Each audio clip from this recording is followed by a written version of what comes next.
اصلی مرد حالات سے ڈرتا ہے اور کمزور مرد گھر کی عورتوں سے۔ چھپکلی سے ڈرنے والی ایک نازک لڑکی جب ماں بنتی ہے تو اولاد کی خاطر دنیا کے مگرمچھوں سے بھی لڑ جاتی ہے۔ عورت کتنی ہی چالاک اور سمجھدار کیوں نہ ہو، وہ مرد کے بہکاوے میں ضرور آ جاتی ہے۔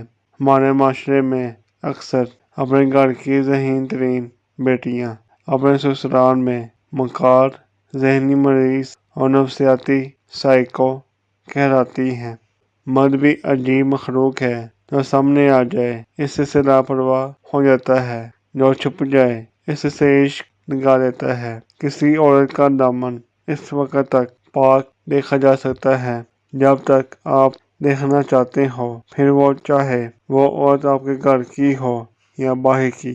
دو جدا ہونے والوں میں سے ایک دل ضرور منافق کا ہوتا ہے، کیونکہ میرے دل سے ماننا ہے کہ اللہ کبھی دو مخلص دلوں کے درمیان جدائی نہیں آنے دیتا۔ جس شوہر میں یہ تین عادتیں ہوں، وہ ہمیشہ عورت کو ذلیل اور خوار ہی کرتا ہے۔ جو اپنی خوبصورت بیوی کے ہوتے ہوئے بھی دوسری عورتوں سے تعلق رکھتا ہے، جو اپنی بیوی سے زیادہ دوسری گھر کی یا باہر کی عورتوں کی بات کو ترجیح دیتا ہو، جو نشہ کرتا ہو۔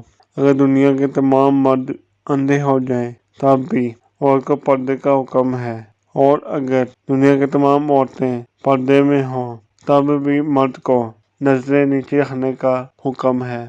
تو فرینڈ، آج کی ہماری یہ ویڈیو ختم ہوئی۔ ملتے ہیں اگلی ویڈیو میں انشاءاللہ۔ اللہ حافظ۔ امید ہے دوستو ہماری آج کی یہ ویڈیو پسند آئی ہوگی۔ مزید ایسی ویڈیو دیکھنے کے لیے ہمارے چینل کو سبسکرائب کریں، لائک کریں اور دوستوں کے ساتھ شیئر ضرور کریں۔ شکریہ۔ اللہ حافظ۔